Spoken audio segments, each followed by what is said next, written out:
예, 이제부터는 남도의 동학농민혁명에 대해서 알아보겠습니다. 우리 전라남도에서는 어떻게 진행되었는가 하는 내용인데요. 지금 전라남도 지도 위에 권역을 표시했죠. 무안한평, 영광, 진도, 장성도 여기 포함됩니다. 광주, 나주, 장흥, 강진, 보성, 순천, 광양, 담양, 곡성, 구례 이와 같은 5개 권역으로 구분을 하고 있습니다. 그 중에서 오늘은 주로 앞에 있는 3곳을 중심으로 말씀드리도록 하겠습니다. 사실 좀 내용이 많습니다. 그래서 빨리 진행하게 되는데 양해해 주시기 바라고요. 장성 황룡 전투가 그 동학농민혁명 4대 전투 중에 하나입니다. 그만큼 농민군이 승리를 거둔 전투로서 1차 봉기 때 그 전주성을 공략하는 그 전초 단계로 굉장히 중요한 역할을 했던 거죠. 그 개요입니다. 여기 아까 봤던 지도인데요. 무장에서부터 쭉 일어나서 위로 올라갔다가 다시 한평으로 내려왔죠. 여기서 전주를 향해 올라가는 중간이 장성이었습니다. 이때쯤 되면 서울에서 경군이 내려왔죠. 이 중앙군은 아무래도 강한 군대였어요. 그래서 이 중앙군과 여기서 붙었는데 여기에서 농민군이 이겼죠. 이것이 농민군에게는 굉장히 큰 격려의 소식이 되었던 거죠. 그래서 이걸 계기로 해서 전주성으로 바로 진격할 수 있었던 건데 여기에 흥미로운 게 장태라고 하는 게 나옵니다. 장태라고 하는 건 둥그스름한 그 닭의 집과 같은 건데 대나무로 만든 거죠. 이것을 활용해서 굴리면서 적의 총탄을 피하면서 공격했다라고 해서 유명한 것이 장태인데요. 이 죽창이 있죠? 이게 장성의 동학농민혁명 승전 기념탑입니다. 이 100주년 때 만든 거죠. 이 죽창이 있고 흥미로운 건 이 죽창의 앞에 있는 보이는 이것이 바로 장태입니다. 그만큼 장성 전투에서는 장태가 큰 기능을 했다라고 하는 거죠. 이 장태를 만드었다고 전해지는 사람이 장흥의 그 이방원 접주입니다. 나중에 장흥에서 다시 말씀드리겠습니다만 이 장흥의 이방원이 장태라고 하는 것을 이렇게 만들었다라는 건 동학사에 기록이 되어 있습니다. 그래서 이게 실물 그대로인지 또는 안에 들어가서 쐈다 등등 바퀴가 있었다 등등의 얘기들이 있습니다만은 어쨌든 장태라고 하는 것이 황룡 전투를 승리로 이루는 우리 농민군의 비장의 무기였다라고 하는 것 기억하시면 될 거고요. 이건 이제 동학농민혁명 기념관에 있는 장태의 모형이고요. 한편 이 부분은 여러분들이 좀 고민을 해봐야 할 부분인데 농민군이 있는가 하면 농민군에 대해서 싸웠던 수성군이 있습니다. 이 수성군은 정부의 지시를 받아서 하는 정부군이죠. 그래서 정부군이 농민군과 싸운 것이 잘한 거냐 못한 거냐 어떤 의미에서는 정부군의 의무죠. 그래서 나름대로의 의무를 다해서 했던 사람들 이러한 사람들에 대해서 또 간단히 살펴볼 필요는 있지 않나 해서 당시 장성전투에서 죽음을 당했던 이학승, 순이비라고 하는 것에 대해서도 잠시 여러분들에게 보여줬습니다. 나중에 나주에서 다시 얘기하겠습니다만 남도의 2차 봉기 지역은 지금 현재 보이는 여러 곳에서 기포를 했다라고 하는 기록들이 있습니다. 이방원이 장흥에서 5,000군을 거느리고 기포를 했다라고 시작해서 해남, 무안, 장성, 나주 등등 남도의 거의 모든 지역에서 2차 봉기를 하게 됩니다. 이 2차 봉기에서 남도 지역에서 있었던 중요한 전투 중에 하나가 나주성 공방전이에요. 그러니까 장성 전투는 1차 봉기 때고요. 2차 봉기 때는 나주성 공방전 그리고 이어서 말씀드릴 장흥 전투가 중요한데 이 나주성 공방전은 총 6차례 싸움이 있게 됩니다. 1차 봉기 때 2번, 2차 봉기 때 4번. 그야말로 나주를 둘러싸고 무안의 배상옥과 광주의 손아종 부대를 중심으로 치열한 전투를 벌이게 되고 그 중에서도 가장 극적인 것이 고막포에서의 전투가 있습니다. 그 부분에 대해서 간단히 살펴볼 텐데 어쨌든 이 공방전에서 농민군은 계속 패배를 하게 되죠. 그래서 농민군의 세력이 크게 꺾이게 되는데요. 이 나주성 공방전이 일어나게 된 까닭은 전라남도에서 유독 나주만 농민군이 점령을 못합니다. 그러니까 농민군이 점령을 못했다는 것은 그만큼 나주를 지키는 수성군, 관군이 강하게 버텨주고 있었다. 그래서 나주는 한 조각 고립된 성과 같이 남아 있었다. 그래서 당시 공교롭게도 예외적인 공간이 되었던 거죠. 그러니까 농민군의 입장에서는 나주가 농민군의 뒤를 밟을까 두려워해서 힘을 합쳐 나주를 공략하지 않으면 안 되었던 거죠.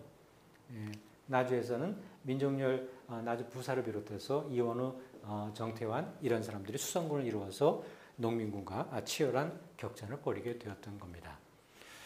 그래서 나주는 이 수성군이 굉장히 중요한 의미를 가져요. 당시 일에 대해 바른 사람은 한편으로 나주를 마치 길을 잃은 배가 북두지성을 보듯이 믿었고, 그런 사람은 여기서는 이제 이건 그 정보군의 입장에서 얘기를 한 거예요. 그러니까 바른 사람이라고 하는 건 수성군이고 그런 사람이라고 하는 건 농민군을 말하는 거죠. 근데 농민 한편으로는 나주를 마치 등을 찌르고 눈을 찌르듯이 꺼려했다. 그만큼 나주는 이제 수성군의 입장에서는 최후의 보루였고 농민군의 입장에서는 눈의 가시였던 거죠. 그래서 이 나주를 둘러싼 치열한 전투가 있게 되고 결국은 농민군이 끝내 점령을 못했고 그것을 기념하는 그런 기념비가 이렇게 세워져 있기도 합니다. 나주성 공방전의 전개 과정은 1차 봉기 때 그리고 직강소기에 등등 내용이 있습니다. 시간 관계상 다 설명할 수 없으니까 여러분들 나중에 한번 차분히 읽어봐 주시기 바랍니다.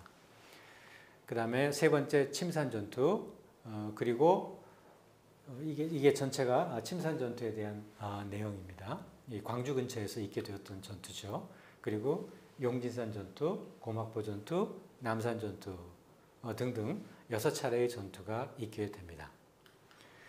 이 중에 고막포 전투만 잠깐 살펴보도록 하면, 이 고막포는 그 무안과 나주 중간쯤에 있는 조그마한 포구죠. 그리고 거기에는 지금 현재 이와 같은 고막천 석교가 있어서 많이 알려져 있죠. 그래서 이 전투에서는 무안의 접주 배상옥이 중심이 되었고 그 무리가 5만에서 6만이었다라고 할 정도로, 또 어떤 기록에서는 전봉준보다도 오히려 더 큰 부대를 가지고 있었다라고 얘기할 만큼 큰 그 접주 대농민군이었어요. 이 고막포 전투는 지금 보이는 것처럼 무안과 나주의 중간쯤에 있는 조그마한 포구입니다. 그렇지만 이제 당시에 교통상의 요지였던 거죠. 이 고막포 전투에서 이 관군의 입장에서는 나주 공방전을 마무리 질 그런 것으로 활용을 했고, 물론 농민군 입장에서도 나주를 공략할 절호의 기회로 봤던 것인데 그만큼 전투가 치열하게 일어났었죠. 근데 이제 고막에서 모두 쓸어 없애버렸네, 또는 고막에서 승리했는데 패배해 죽은 시체가 들판을 메웠네, 고막에서 깨끗이 소탕했나 라는 식의 이 수성군 측 입장의 기록들이 있는 것처럼 이 고막포 전투에서 농민군들이 엄청난 희생을 당하게 되었습니다. 이와 같은 그 무안, 한평 그리고 나주까지 포함해서 이 동학농민혁명에 대해서 그 평가는 어떻게 하냐면, 이 무안 동학농민군은 전투의 선봉에 서기보다는 후방을 지키는 교두보 역할을 했습니다. 선봉은 전봉준 군대고 공주로 갔죠. 그런데 우리는 동학농민혁명하면 그 선두만 봐요. 마치 축구 경기하면 공격수만 보듯이. 근데 축구 경기에서 중요한 건 꼭 공격수만이 아니죠. 수비수도 중요하고 골키퍼도 중요하죠.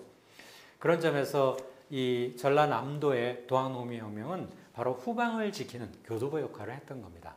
특히 일본군이 해상으로 상륙해서 후방에서 공격할 것을 대비해서 전라남도의 동학농민군은 현지에 잔류했던 거죠. 그렇기 때문에 끝까지 싸우게 된 거예요. 즉 2차 봉기가 끝나고 난 이후에도 계속 싸우게 되었고, 그러다 보니까 이 진압 과정에서 다른 지역보다 특히 많은 피해를 보게 된 것도 전라남도입니다. 그래서 이제 그런 부분들이 한편으로는 의미가 있고 또 한편으로는 안타까운 그런 장면이 됩니다. 다음에 이제 장흥 전투입니다. 이게 마지막 전투죠. 그 농민군은 남상면 묵촌의 이방은, 대흥의 접주 이인환, 그 다음에 웅치를 근거로 활약하고 있는 구교철이라든가, 그 다음에 이사견, 김학상 이런 사람들이 중심이 되었고, 수성구는 그 장부사였던 이용태 이 사람이 또 조금 문제가 있는 사람인데, 그 후에 이제 7월 말에 새 장흥부사로 박헌양이라는 사람이 오게 되는데, 이 사람도 어쨌든 자신의 임무에 충실했던 사람입니다. 즉 강진 일대를 지키고자 열심히 준비했던 사람이고, 그러니까 농민군과 대적점에 있던 그런 그 사람이 되죠. 이 장흥 농민혁명 기념관에 가면 당시 장흥 농민혁명을 이끌었던 대접주들의 그림들이 있습니다. 뭐 여러분들도 기회가 되면 전라남도의 동학농민혁명 기념관은 장흥에 있습니다. 한번 그 찾아가 보는 것도 의미가 있지 않을까 생각을 하고요. 전개 과정은 이렇습니다. 즉 그 우금치 전투가 다 끝나고 나주 공방전도 끝나고, 그래서 농민군들이 패퇴한 농민군들이 이 장흥으로 결집을 하고 있었어요.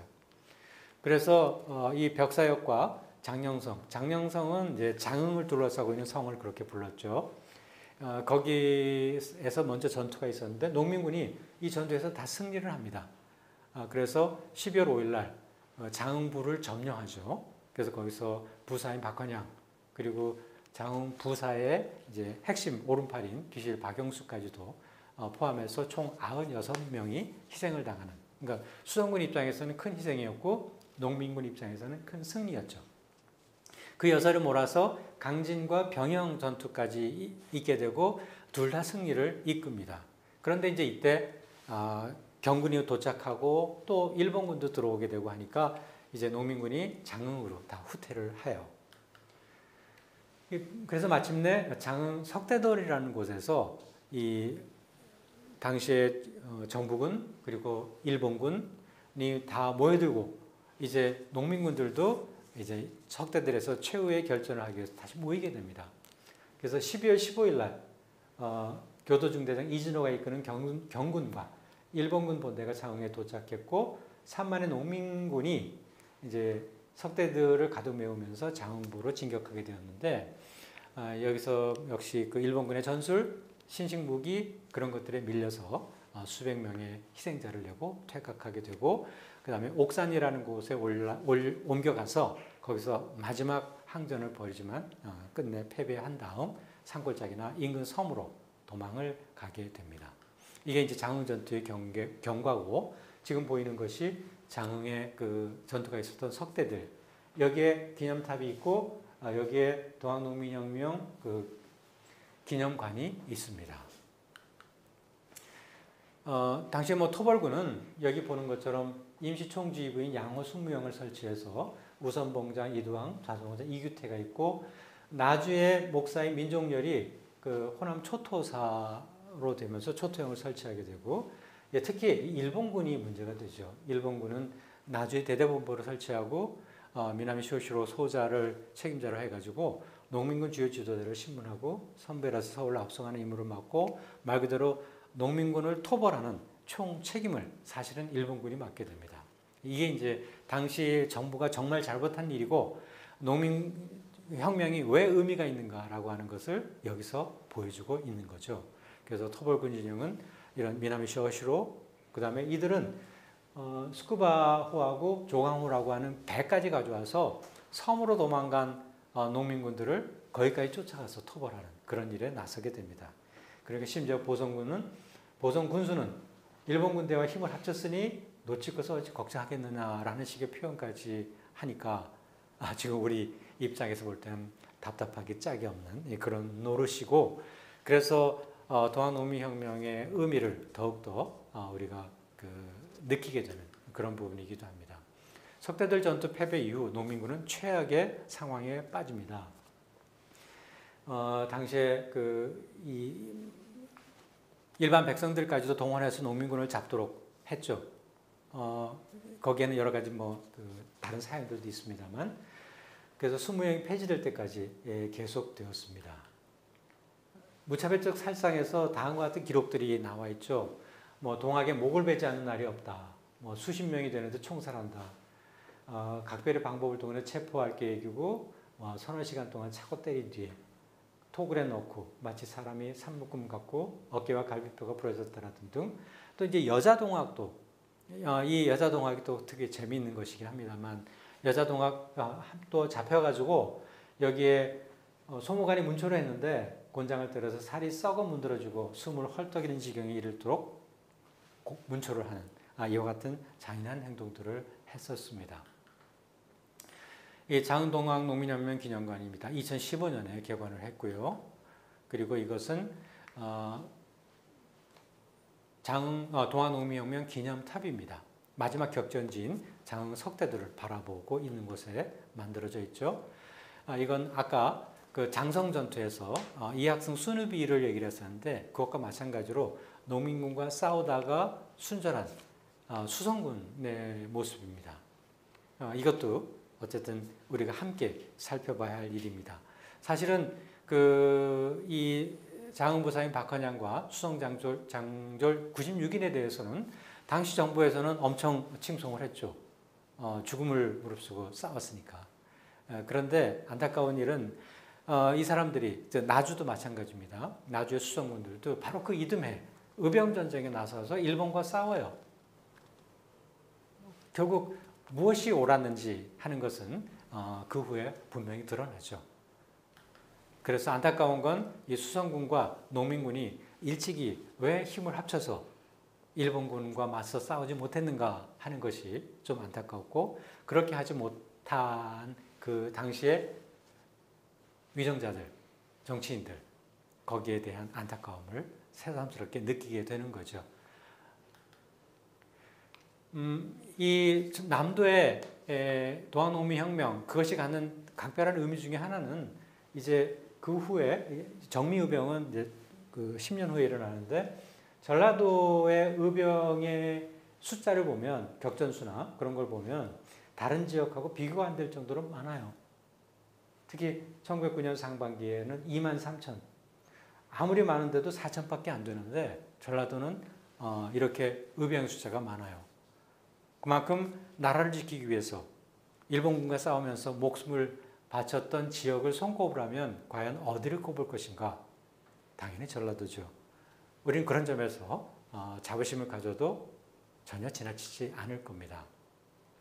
그래서 남도 동학농민혁명의 의의를 말하자면 남도인이 앞장서서 반에서 자주화, 반봉건 근대화를 쟁취하려 했던 것이고 남도인이 주도해서 이 나라 근대사의 문호를 열었고 의향인 호남의 이미지를 확실히 제공했다. 그래서 정미의병에서 강력한 의병투쟁을 이끌었고 이 때문에 불행히도 일제에 의한 남한 대토벌의 대상이 되었던 것이기도 합니다. 동학농민혁명 기념사업을 우리가 제대로 하기 위해서는 이들을 국가유공자로 예우하는 게 필요합니다. 독립유공자에 대한 법률에 일제의 국권 침탈의 전후한라고 하는 규정이 들어가 있는데 동학농민혁명을 여기에 넣느냐 마느냐라고 하는 것이 계속 관건이 되고 있는데 이건 제가 쓴 글입니다만은 진정한 명예회복은 이들을 독립유공자로 예우하는 데 있다라고 생각을 합니다. 그리고 지금 추진하고 있는 것이지만 동학농민혁명 기록물들을 세계기록유산으로 등재하는 일이 있고요. 그리고 마지막으로 헌법 전문에 동학농민혁명 정신을 반영하는 겁니다. 문재인 대통령은 5.18 정신을 헌법 전문에 수록하겠다라고 공약을 했고 만일에 헌법 개정이 있다면 당연히 이제 그렇게 되겠죠. 그리고 동학농민혁명 역시 그 정신을 헌법 전문에 명시해서 동학농민혁명이 한국 민족민주운동의 뿌리임을 확고히 해야 한다라고 하는 점을 다시 한번 강조합니다. 역사 바로 세우기는 지금도 여전히 진행되고 있습니다. 그 가운데 유독 남도의 역사가 많죠.